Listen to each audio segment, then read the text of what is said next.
오늘 우리에게 주시는 하나님의 말씀은 출애굽기 14장 1절에서 14절 말씀입니다. 출애굽기 14장 1절에서 14절 말씀 제가 봉독해 드리겠습니다.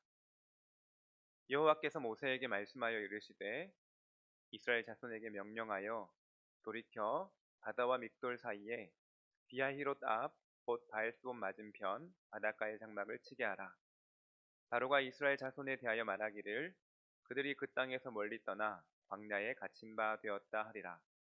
내가 바로의 마음을 완악하게 한즉 바로가 그들의 뒤를 따르리니 내가 그와 그의 온 군대로 말미암아 영광을 얻어 애굽 사람들이 나를 여호와인 줄 알게 하리라 하시매 무리가 그대로 행하니라. 그 백성이 도망한 사실이 애굽 왕에게 알려지매 바로와 그의 신하들이 그 백성에 대하여 마음이 변하여 이르되 우리가 어찌 이같이 하여 이스라엘을 우리를 섬김에서 놓아 보내었는가 하고 바로가 곧 그의 병거를 갖추고 그의 백성을 데리고 갈새 선발된 병거 600대와 애굽의 모든 병거를 동원하니 지휘관들이 다 거느렸더라.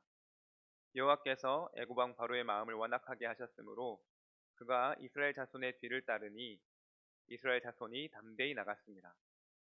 애굽 사람들과 바로의 말들, 병거들과 그 마병과 그 군대가 그들의 뒤를 따라 바알스본 맞은편 비하히롯 곁 해변 그들이 장막 친 데에 미치니라. 바로가 가까이 올 때에 이스라엘 자손이 눈을 들어 본즉 애굽 사람들이 자기들 뒤에 이른지라.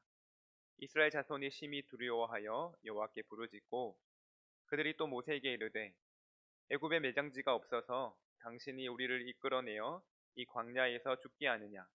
어찌하여 당신이 우리를 애굽에서 이끌어내어 우리에게 이같이 하느냐? 우리가 애굽에서 당신에게 이른 말이 이것이 아니냐? 이르기를 우리를 내버려 두라. 우리가 애굽 사람을 섬길 것이라 하지 아니하더냐? 애굽 사람을 섬기는 것이 광야에서 죽는 것보다 낫겠노라. 모세가 백성에게 이르되 너희는 두려워하지 말고 가만히 서서 여호와께서 오늘 너희를 위하여 행하시는 구원을 보라. 너희가 오늘 본 애굽 사람을 영원히 다시 보지 아니하리라. 여호와께서 너희를 위하여 싸우시리니 너희는 가만히 있을지니라. 아멘. 오늘 본문은 출애굽기에서 가장 긴장감 넘치는 장면의 시작점입니다. 홍해 앞에 진을 쳤는데 그 뒤로 바로와 그 애굽 군대가 이스라엘 백성들을 잡기 위해서 우연먼지를 일으키고 다가오고 있습니다. 두려움에 빠진 이스라엘 백성들은 여호와께 부르짖고 또 모세를 향하여서 원망합니다. 여기서 부르짖는다라는 표현은 기도했다라는 표현이 아닙니다. 하나님을 향하여서도 원망했다라는 표현입니다. 바로의 군대가 가까이 올 때 이스라엘 자손은 눈을 들어서 그들에게 다가오는 애굽 병사들을 보았습니다.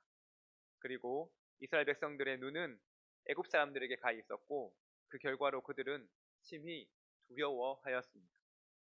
그것은 당연한 것이죠. 우리는 위험을 보면 두려워할 수밖에 없습니다. 그런데 모세는 너희는 두려워하지 말고 라고 말합니다. 왜일까요? 모세는 애굽 사람을 보지 않았고 하나님을 보았기 때문입니다. 그래서 13절에 여호와께서 오늘날 너희를 위하여 행하시는 구원을 보라 라고 말한 것입니다. 우리는 눈에 보이는 것만 볼 때가 너무나 많이 있습니다. 눈에 보이는 세계에 압도당하면 현실에 굴복할 수밖에 없는 것이죠. 믿음의 사람은 현실적이고 합리적인 사람이 되어서는 안 됩니다. 눈에 보이지 않는 세계를 보는 눈을 가져야만 합니다. 그런 눈이 없으면 세상이 요구하는 대로 살 수밖에 없습니다.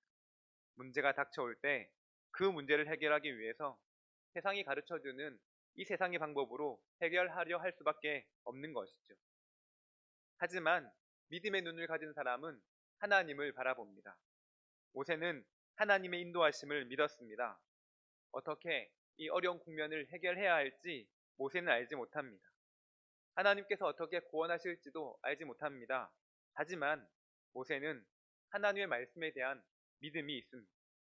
4절 말씀에 내가 그와 그 온 군대를 인하여 영광을 얻어 애굽 사람으로 나를 여호와인 줄 알게 하리라 하신 말씀을 믿었던 것이죠. 우리가 너무나 잘 아는 다윗도 그의 인생을 통해서 하나님에 대한 믿음이 있었습니다. 그래서 다윗은 고난을 당할 때 이렇게 고백합니다. 나의 영혼이 잠잠히 하나님만 바라며 나의 구원이 저에게서 나는도다. 문제만 바라보고 그 문제에 함몰되는 것이 아니라 모든 일의 열쇠가 되시는 하나님을 바라볼 수 있기를 원합니다. 베드로가 예수님을 바라볼 때 바다 위를 걸을 수 있었지만 주위의 파도를 보니 금방 물에 빠진 것 우리는 너무나 잘 알고 있습니다. 어제 본문 말씀을 보면 하나님께서 구름 기둥과 불 기둥으로 이스라엘 백성들을 인도하셨다라고 분명히 기록하고 있습니다. 이 길은 하나님께서 인도하신 길인 거죠. 그리고 하나님께서는 이스라엘 백성들을 위해서 홍해 아래 마른 땅을 예비하셨습니다. 하나님께서는 언제나 시험당한 성도들을 위해서 피할 길을 내시는 줄 믿습니다. 그리고 감당하지 못할 시험을 허락하지 않으시는 분이십니다. 하나님의 생각은 우리의 생각과 다르다는 것을 우리는 기억해야만 합니다. 우리가 당하는 고난으로 인해 주변 상황만 바라보고 원망하지 않기를 바랍니다. 여전히 살아계시며 우리와 함께 하시는 하나님을 바라보는 우리의 삶이 되기를 원합니다.